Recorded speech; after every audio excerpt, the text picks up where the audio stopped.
Hey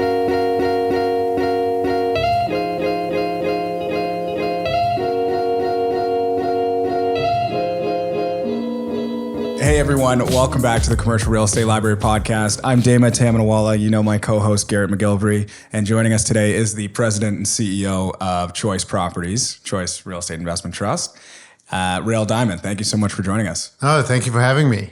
I'd love for you to give us the 10,000 foot view on just what is Choice and what's your role at the company, obviously leading the charge.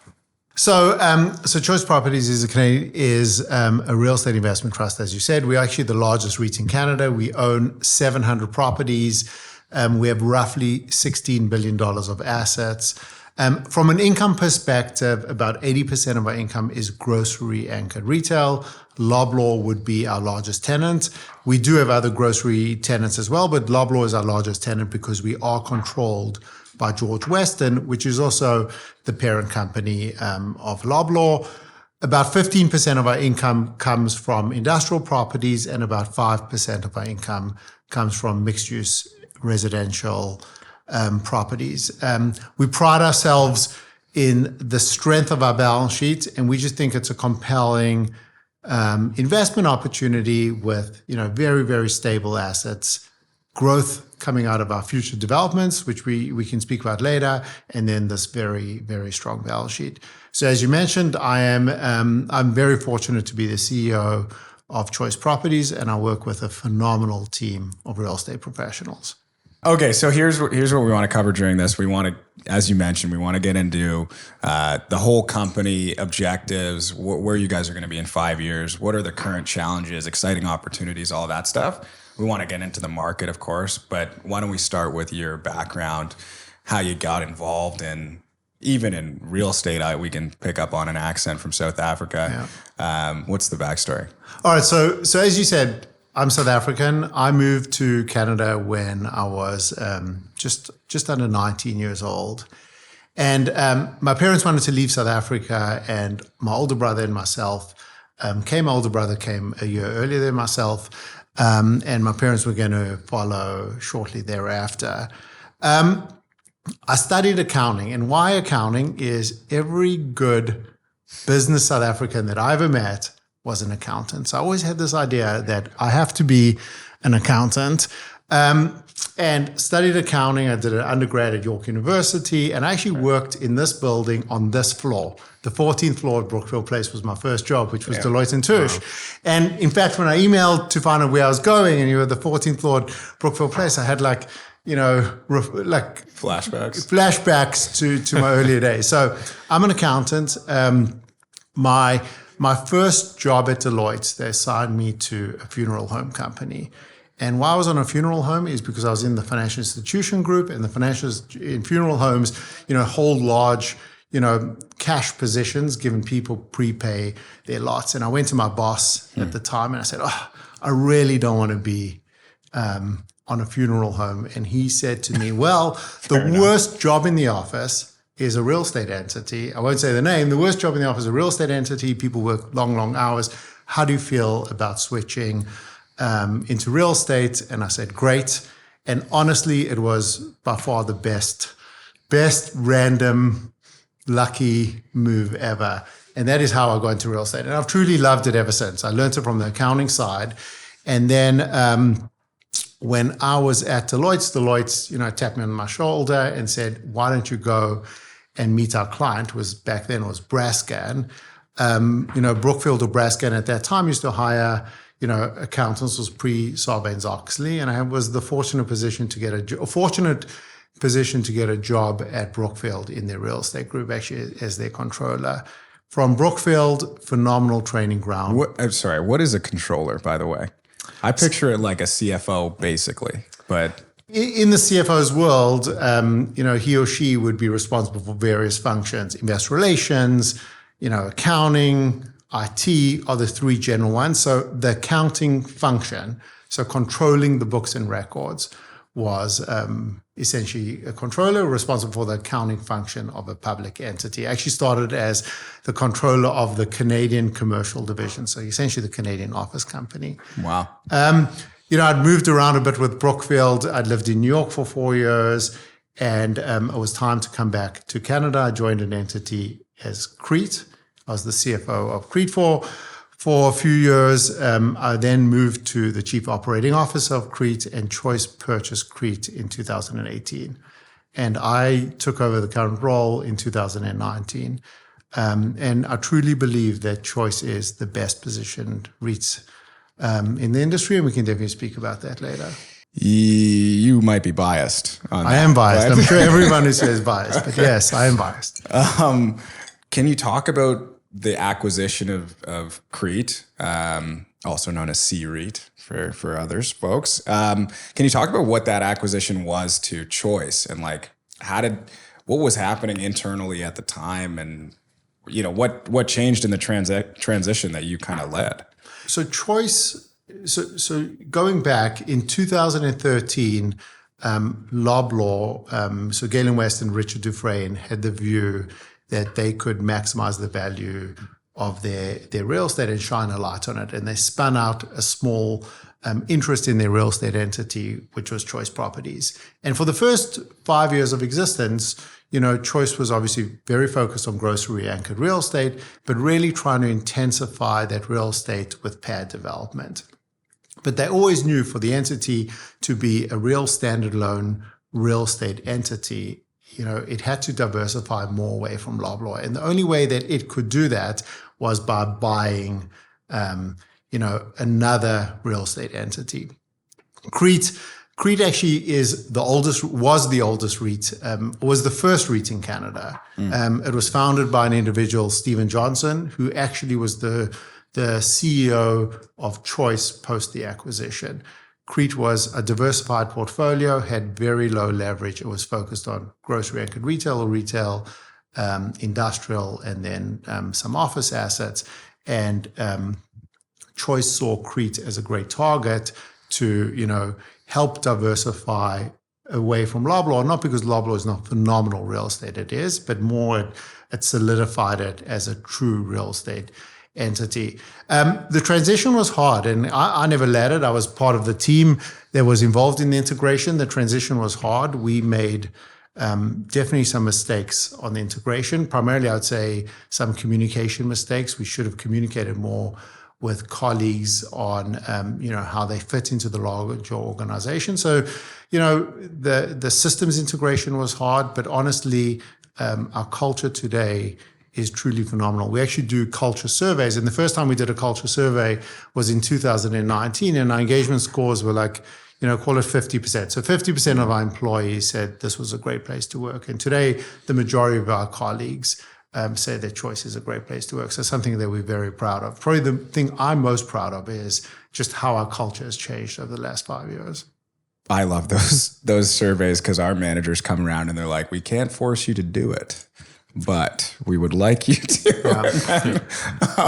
We have the exact same challenges. We can't force anyone to do it, but we strongly encourage it. Yeah, it's helpful. It's helpful too to get that feedback. So acquired is February 2018 when the acquisition happened. Valentine's Day. Oh, okay. There you go. That's my dog's birthday. Fun fact. So were you guys? So COVID was what? March 2019. March 2020. 2020. Okay, yeah. Okay. When all of my deals died, that was the time. It was a heartbreaking time. Can you talk about so you guys were fully together at that time? What sort of challenges did you go through then? Because you're the best positioned as kind of, grocery anchored retail was like the safest asset class at the time. Yeah, look. We during COVID, you're right, performed the best. And we performed the best because we honestly had the right assets and primarily grocery anchored retail. The large majority of our retail tenants, which are the grocery store pharmacies or true necessity based tenants, were open. So we actually had the highest rent collection.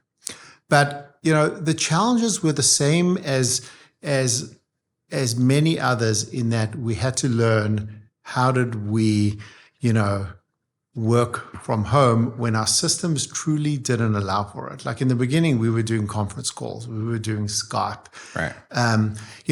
For me, for me, I wouldn't say the scariest moment, but it was a crazy moment where we took certain things so for granted. For example, rent collection. Like the rent used to come in and no one ever on the 5th day of the month or the 3rd day of the month said, how many tenants paid us? It was so for granted that over the month we'd look at our monthly financial statements at the end of the month. And by then most tenants had paid us. But if you think about COVID, everyone's working from home. Some tenants are mailing in checks. Some tenants were withholding rents. Right. And we honestly had no idea who had paid our rent. Right. And so to me, it was, what COVID did, it forced us to be a lot better on, how do we collect revenue and what systems are in place to collect revenue. And it's something that every real estate entity took for granted. But I think like Choice, every real estate entity had to pivot and say, oh God, how do I get this cash in the door? And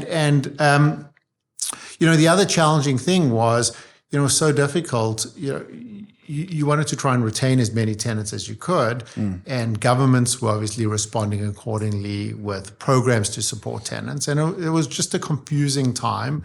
But as I say, by then, we had really solidified our culture.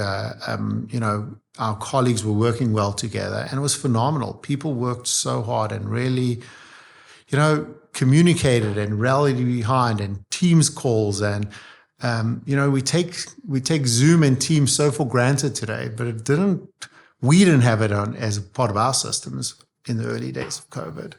Yeah, that was a huge evolution. And now, flash forward, everybody has like standing Teams calls and all these things that are every week. It's really interesting because during that time period, even with you guys have the highest quality tenants of anyone, but I remember selling at Tim Hortons and it's like the tenant wasn't paying. Tim Hortons, like what's going on? So everybody, there are question marks for everything basically. We sold an asset in the US. We actually had one asset in the US, a really good power center in the suburbs of Chicago, and I believe the purchaser collected 0 rent the first month of ownership. This is a big. It closed literally, call it 2 weeks before the world shut down. Can you imagine buying a $80 million asset and you get no rent the first month of ownership? Yeah, that'd be brutal. That'd be scary. I'm sure the lenders would be all over you at that point. And I mentioned I work in multifamily, and sometimes the government would come out and say, well, hey, hold on, you don't need to pay. And it's like, wait, what? This is a little confusing, but okay. So that was back in 2019 and some of the challenges then. Can you talk about the flash forward over the last 4 years, the evolution that you guys have gone through and kind of what the priorities have been?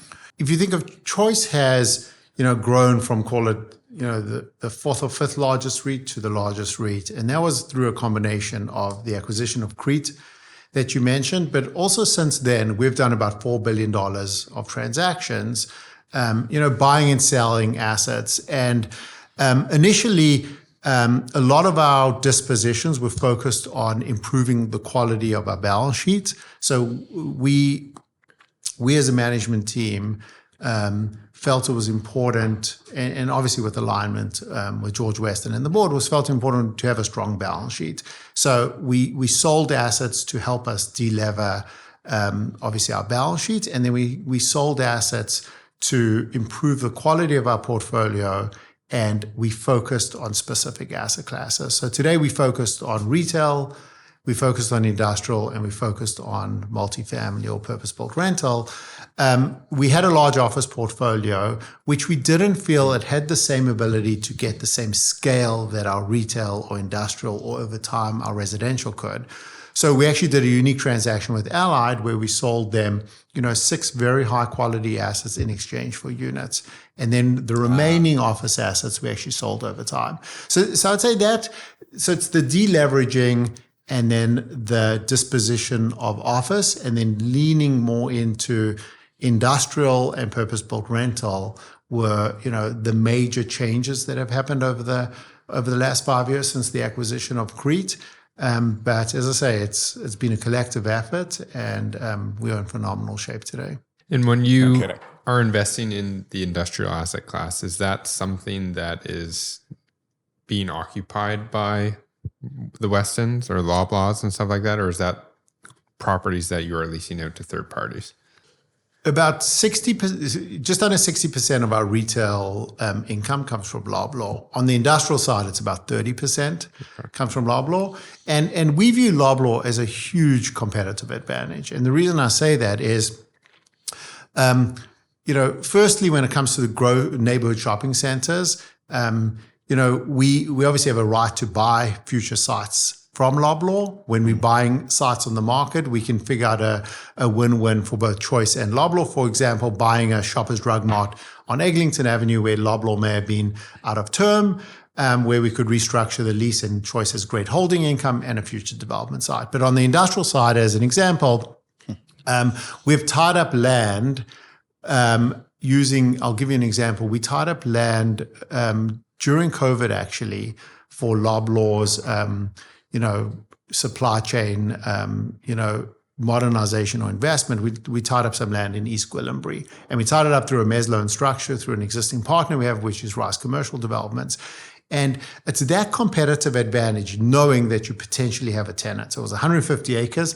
Loblaw, essentially, within a few months of tying up the land, we leased the land to Loblaw, 100 acres of the 150 acres. That's a huge competitive advantage if you know you have that tenant. So to answer your question, we do most of our industrial assets actually are leased to third parties. But wherever we can help Loblaw with their growth plans, if it's on the retail or the industrial, we would do so because we truly believe it's a win-win for both Choice and for Loblaw. Number one, does it create any sort of like strange, like with Loblaw being the biggest tenant, are they always leasing at market, or do you try and help them out based on the ownership of the building? You know what I mean? So when we're buying from them, they set everything's done at market, we always use appraisals, and we get brokers involved to assist us. But it's all done at market, and it's I view it as a real win-win relationship where we try to help them with their growth plans. We get great long-term real estate investments, which are very stable. But everything is done at market. Gotcha. Do you have to be careful of, I won't mention the retailer, but I remember hearing of this guy who was like the acquisitions guy for this big retail giant, and they would go in, he would tie up the building personally, and then they would go in, sign a 20-year lease or something, and he would flip it like the next day. Like, do you have to be really careful about, the people in those acquisitions roles? Like when you talk about the rice, you immediately added a tremendous amount of value. So I'm just thinking about what that creates. So that behavior at our organization would not be tolerated. One second. So they heard it here. I've heard that it happened historically at other organizations, but it would not be tolerated at our organization. So we have a small investments team which has done a lot of transactions. I actually sit right by the investments team. There are probably 5 individuals in the investments team, but none of them would ever behave like that. I can assure you that. Okay. All right. I guess on the other 40% of the 60% on your retail, is there any other larger occupants aside from Shoppers and Loblaws? If you think of a typical neighborhood shopping center, that is what we own. So who are the large tenants? Like Canadian Tire is a large tenant. LCBO is a large tenant. The banks are large tenants. Those would be our larger tenants. But when we think of our necessity-based retail, we think of the groups that were truly open during COVID. So if it's, pharmacy, if it's obviously supermarkets, pharmacy, banks, liquor, pet stores, doctor and dentist office. When we look at that footage, we have more square footage of that tenant type than any other Canadian REIT's entire retail portfolio. So it just speaks to the strength of our true necessity-based retail. It's, the tenants that were open during COVID, and that's, those are the tenants that typically occupy our retail plazas. Again, As Loblaws can also be a major competitive advantage, do you ever, again, you guys are expanding your portfolio and you're sort of de-risking yourself from this particular note, but do you guys consider like concentration risk because you are pretty married to Loblaws? Like if Loblaws were to have any problem, I know they're on the up and up and they're, crushing profits, everything like that. But, you are tied to a singular company and therefore, the concentration risk is there in some sense. Yeah, and that is one of the pushbacks we get from investors. It's, Loblaw in our minds is, the strongest grocery retailer in Canada. And it is a risk that some investors highlight, but we actually view the advantages of having the tenant For sure. as far more beneficial than, the risk you identified. Yeah, for sure.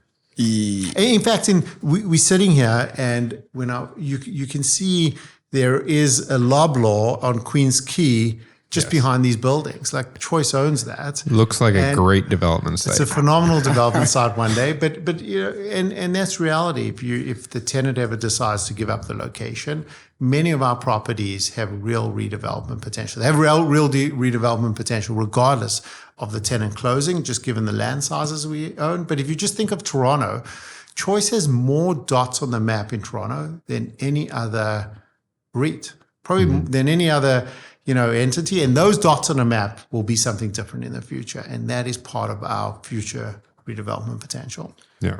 Steve, who was in here earlier, asked a good question. He said, "I'll ask him about the income versus intensification value." Because he said, looking at First Capital and RioCan and all these other big REITs, they'll always come out and say, look, these are all development sites. And they invest heavily in that. But then sometimes the market still values you guys from just an income approach. Like, how do you think about that for Choice? And look, if you were selling a property and a tenant was there and the tenant had 50 years of lease term on it, there is no real redevelopment potential today. There's only redevelopment potential if you can move the tenant, work with the tenant, close the tenant.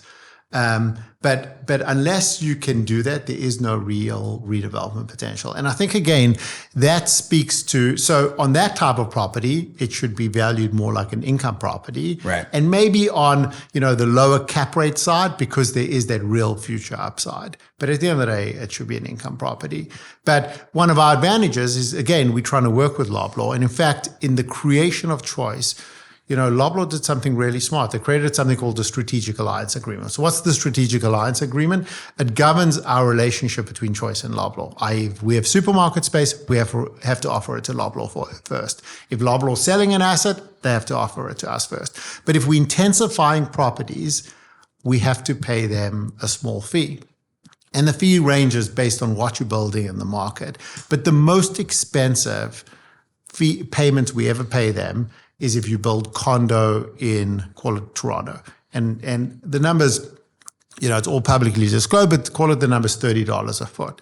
But think of the cost of buying a piece of land in today's interest rate environments, holding that piece of land for 5 years. I can promise you now the interest expense or the carry cost will be a lot higher than $30 a foot. So the phenomenal thing is that it incentivizes us to develop the property, because we don't carry on the land. We have income coming from Loblaw, and it incentivizes Loblaw to work with us because they're getting this payment and it's pre-negotiated. And that again speaks, to one of the benefits that we have that, RioCan or First Capital wouldn't have, given our major tenant. We've pre-negotiated, the deal on the redevelopment. Okay, so rates are high. Yeah, they are.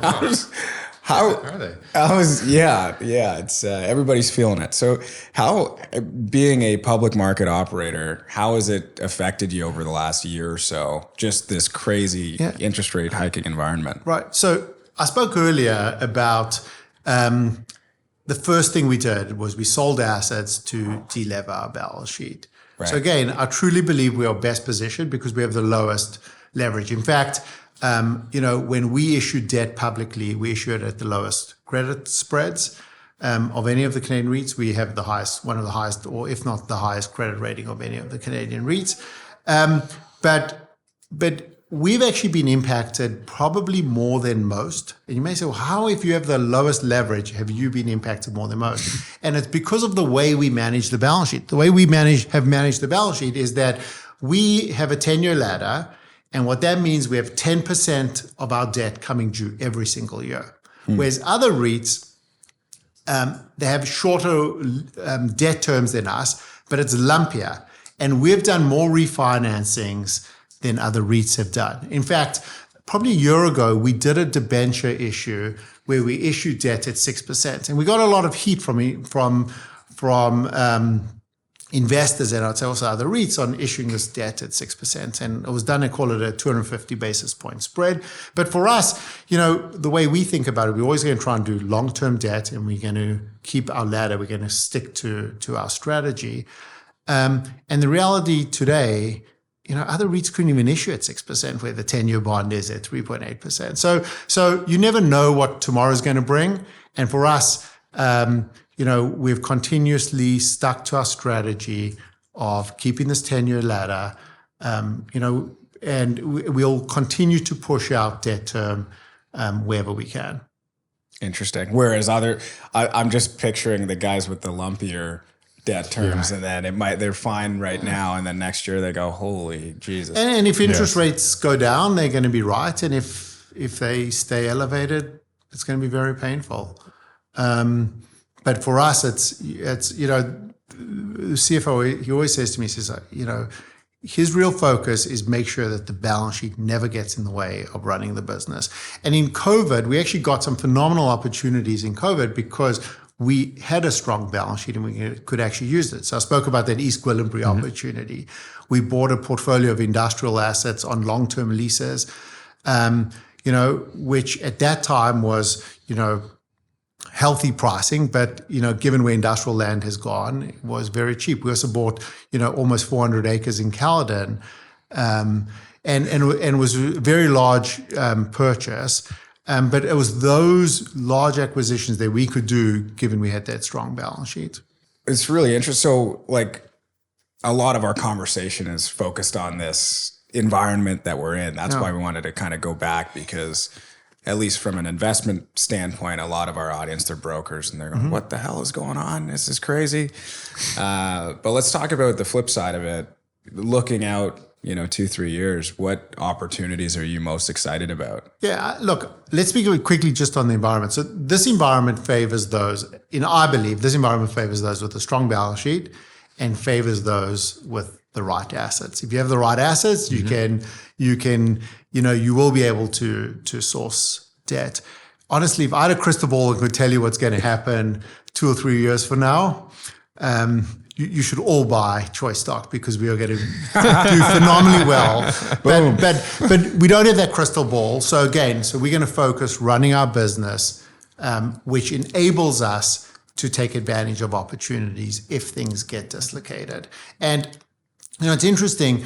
There's a research group in the US called Green Street, and they did a report. It was actually just after the financial crisis, saying, it's been proven that entities with lower leverage outperform over time. And you may say, well, that makes no sense because, if interest rates have been so low, entities with higher leverage should actually outperform. And the reason they say it is because it's been proven that in times of stress or in times of distress or, entities with weak balance sheets focus on fixing their balance sheets.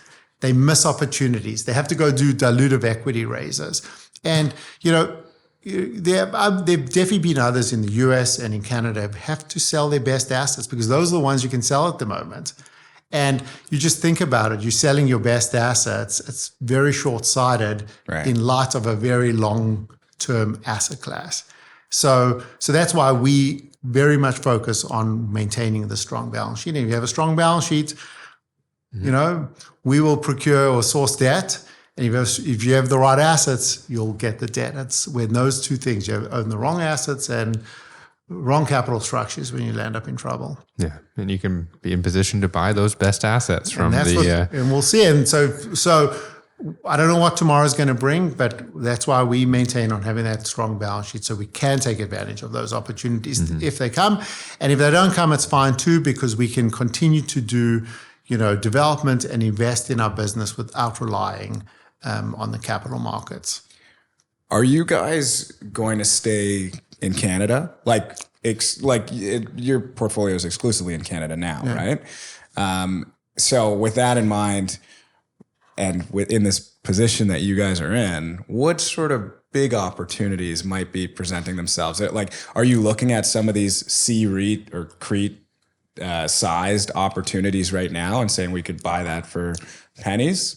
So firstly, on your first part of the question, we are going to stay in Canada. And why we're going to stay in Canada is just, that we have a real platform in Canada and we have phenomenal opportunities, primarily through development, and we have more uses of our capital than capital available to us. We have no platform to go and compete in the US. So that is why for now we are definitely staying in Canada. We're always looking for opportunities, and the opportunities have to make us better or improve our cash flow, or give us something different that we don't have. And we will, we'll always monitor it. We work closely with George Weston on monitoring it, but there's nothing in the immediate term that I foresee. What is he like? What the Weston family? Do they obviously you interact with them? Is there something like ultra uncommon that a way that they're so different than anybody else that's allowed them to become so successful? Look, I can't speak to the family. I only deal occasionally with Galen Weston, and I must say that I have learned a lot from him. He's always given me the time that I've needed from him. When you sit with him in a meeting, he's 100% focused and attentive to what you're saying. He adds value. He gives suggestions, and it's truly been inspiring to work with him. Wow. Okay. I'm always, and again, it's an interesting question to ask a guy like you because you're at the top. You're already, the head of the biggest REIT in Canada. So I appreciate you answering that question. But another tough one. What is something that you believe that very few other people believe to be true? No, and look, I'm not saying it's few others, but it's something that I truly believe to be true that may be an unpopular answer at the moment. I believe in engagement in an office environment. And I think back to my career, and we can speak about why in a moment, but I've worked with phenomenal people and I've learned from phenomenal people and I've developed relationships with phenomenal people. And I don't believe that can be done over Zoom. And so I know it's an unpopular answer, but I think many I wouldn't say they share their views singularly. Like many people would believe that to be true. I know it's just an unpopular thing to say at the moment. Yeah, by the way, I couldn't agree more. I think everybody who doesn't come in should be fired, but that's just me. Connor is the head of what were you saying before? REITs at Bishops. Okay, yeah. The head of REITs at Bishops. Do you have any questions for Rael? I have a couple. I kind of want to bring it full circle where you're talking about the culture at Choice, and I've talked with people at Choice and they rave about it. How did you kind of foster that culture at Choice, and what did you do in particular? Yeah, look, firstly, we took culture principles from George Weston, and the culture principles from George Weston and Loblaw were really surrounded by something that they call blue culture. And but at the end of the day, when you step back, like blue culture is about treating people how you want to be treated and about being engaged and trying to advance, the business in a forward momentum way. And so that's the principles we adopted. But I would say at Choice in particular, everyone sits in the open, including myself.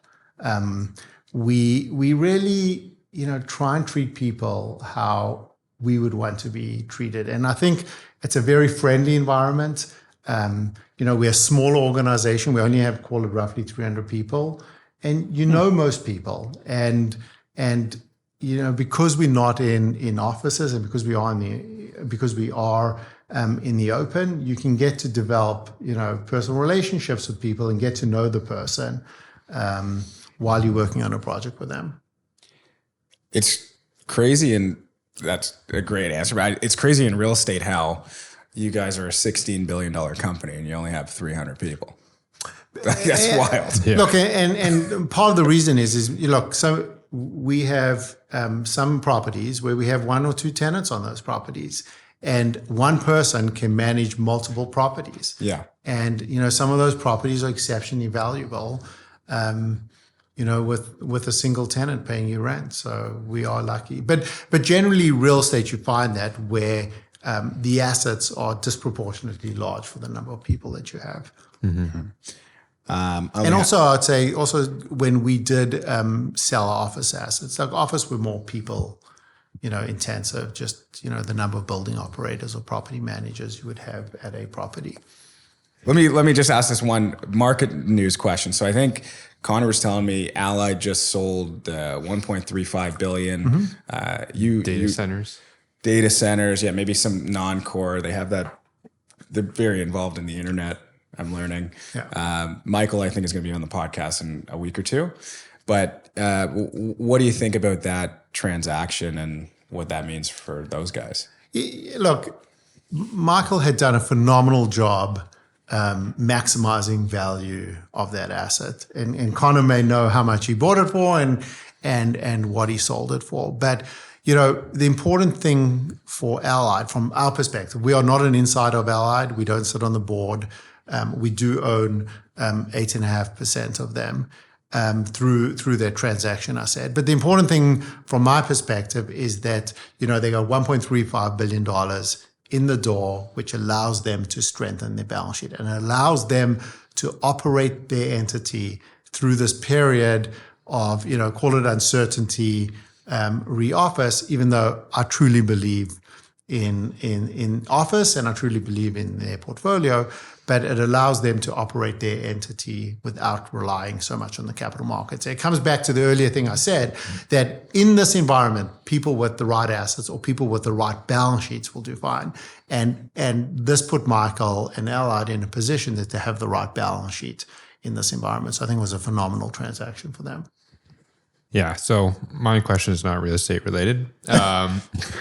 If you were to give one piece of advice to, say, a new entrant into the commercial real estate space, somebody that's might be coming out of university, trying to, break their way into this space, like Connor, what piece of advice would you give to that person? Go to the office.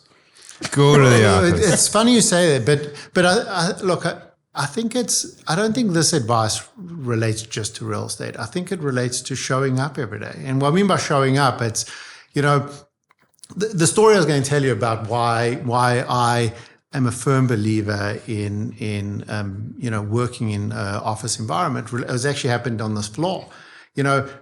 We're accountants, and accountants have hoteling and bullpens. And honestly, my friends who worked with me, a lot of them wanted to hide if we could sit, it's on the 16th floor and then no one will find me and therefore I don't get work. And, I always sat on the 14th floor, and I was fortunate that I one day randomly sat outside this partner's office. His name was Seymour Temkin, or his name is Seymour Temkin. And he grabbed me and he started putting me on an assignment, and I did his financial modeling. And I learned so much being dragged around by him to do financial modeling.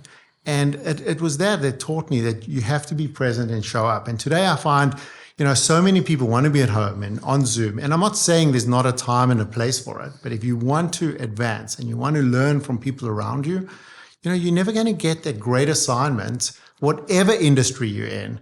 Like I'm going to Zoom Connor and give him this piece of work. They're going to walk up to someone who's sitting in front of them that they can see and say, hey, Connor, if you're sitting there, I have this great piece of work and here it is. And I just think it's natural human, behavior. And I think that is the single biggest, piece of advice I would give someone. And then I'd say the second thing is, honestly, I work for phenomenal people.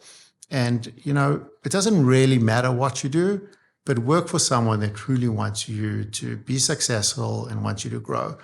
And, if they want you to be successful and they want to invest in you, you'll do well. So it's showing up and then surrounding yourself with the right people is the key thing. Well said. That's awesome, and I think that's a great thing about your mentors and the people that you're working with, because not everybody wants you to. Some people want you to stay where you are and stay in that role, but then you shouldn't work for those people. Shouldn't work for them, and it's funny. Unless they want you to stay in that role because they truly believe that you need more time in that role to succeed. Yeah. But then they should be open with you about that. Right. And I love that you mentioned you worked in this office, because I think it's faint, but you can still see under a couple lines of paint that says Rael in the washroom. Rael was here. Yeah. My final, I'm always interested, if you couldn't buy Choice stock, and you have an extra $3 million lying around, but you have to invest it somewhere in the real estate asset class, any asset class somewhere in Canada, where would you put that? Personally. And again, it's not trying to speak up our own book, but what I do love about grocery anchored retail is, you have great holding cash flow, you own a piece of land, the cities continue to densify, and over time that will be something different. And even if it's a suburban location, over time as the population grows around it, like that piece of real estate is irreplaceable. So for me, that is just a great long-term investment, where you buy something where you have great long-term cash flow, and then you have potential upside. So I would look for an asset that gives me good long-term cash flow and potential upside. And truthfully, it could be in apartments too. If you find something that is under-rented in apartments and you believe that there is that stable long-term cash flow, and as tenants turn, given what's going on, with population growth, you'll get income growth, and that to me is a wonderful long-term investment. But Awesome. you have to be patient. You have to be patient. Yeah, and you have to survive those downturns and have a stable balance sheet. Yes. Exactly. Right. Okay. Well, that's what I have. Yeah. Yeah. Thank you so much. No, it was that was great. awesome. Thank you. Thank you, Rael. Appreciate you coming.